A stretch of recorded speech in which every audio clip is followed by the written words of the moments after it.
So, in conclusion, they ended up putting her back on the choir. Everybody changed and got ready to actually do what they were originally going to do at the gospel explosion. She went out there, performed with everybody else, and guess what? They won. Which brings me to my last point. A lot of you have been in waiting for your position. You had to wait and you were observing certain ruins. You were looking at things that were lowly, looking at things that were trying to get you to come down off of the plateau of the mountain God had just got you to climb. You were ready to go, but because you hadn't seen the top of the mountain, you were upset. But remember, God's in the department of determining when you leave that this season, not the bell, not the date, not this. And if he didn't let you leave, that was because there was prowling lions seeking in which whom they could devour. I could tell you stories of ministers that I had heard their story of the way that the enemy came after them just before elevations, from sicknesses to sending spiritual attacks. And they could even see demonic presences coming to get them. But because they knew how to pray, it didn't affect them. The love that you're about to walk into is a threat to the enemy, his camp. Not because of just the love and the innocence of your love, because it's pure. 2 Corinthians 2:13. Or shall I say 2:13? Yeah.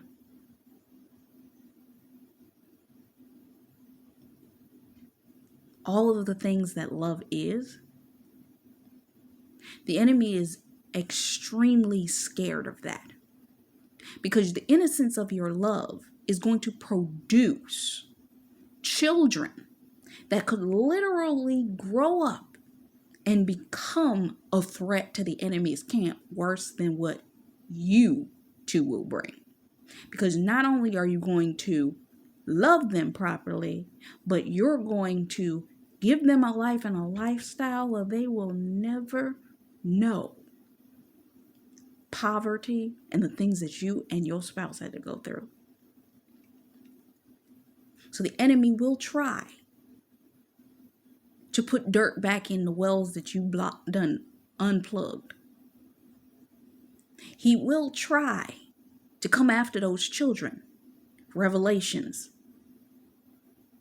I believe it's 12, where the woman gives birth to the child, driven into isolation, brought back out, then driven back into isolation, then nearly drowned by the enemy, only for the enemy at the end of the chapter to literally leave and go after her children.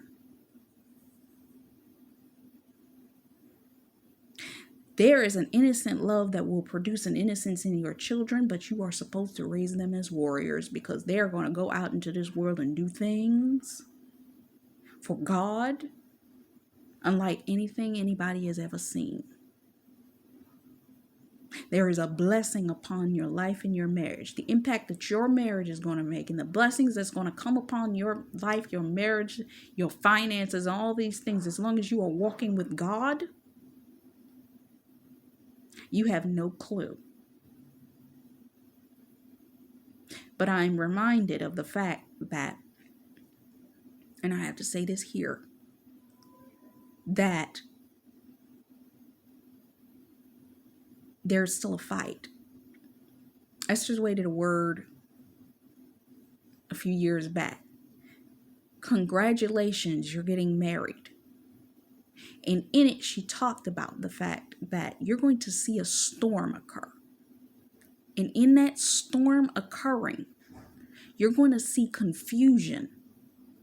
And in that confusion, you and your spouse are going to walk into your marriage. You're going to walk into everything God wanted to give you. The confusion starts now. It already has started, but now you are going to see the separation of the wheat and the tares, and it's going to get ugly. If you thought it was ugly already, you ain't seen nothing yet. The Lord gave me a dream this morning that gave me wisdom of something, and it was a very simple vision. And in that simplicity of the vision, be prepared. Because I don't think you understand. That first pandemic was a test run, and you did hear me right when I said first. God's not playing. But He's positioning us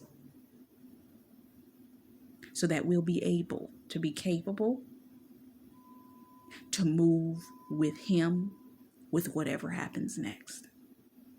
Trust God. No man. Trust God. And He will get you out of this next phase. But right now, you're about to see how many people are about to turn to God in places and spaces you will never have thought of. And they're going to need godly leaders in that season.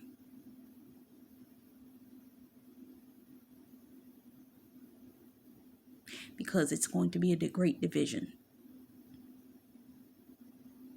I kept trying to figure out why God showed me something particular, and now I think I understand.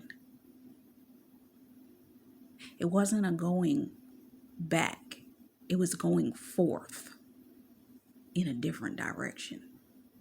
Because God is preparing to exalt you from the back to the front. And my last note is I wanted to reference the movie Meet the Browns.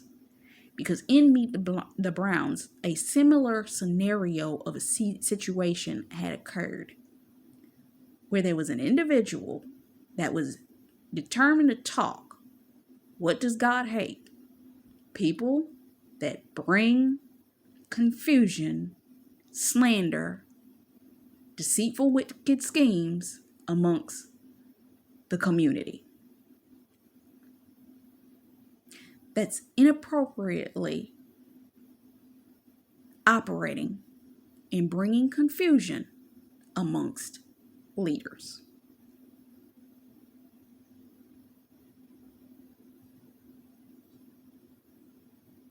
No.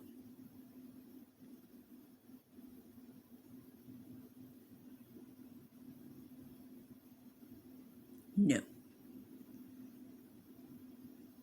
He's coming in to reinforce His stance as God in the lives of individuals.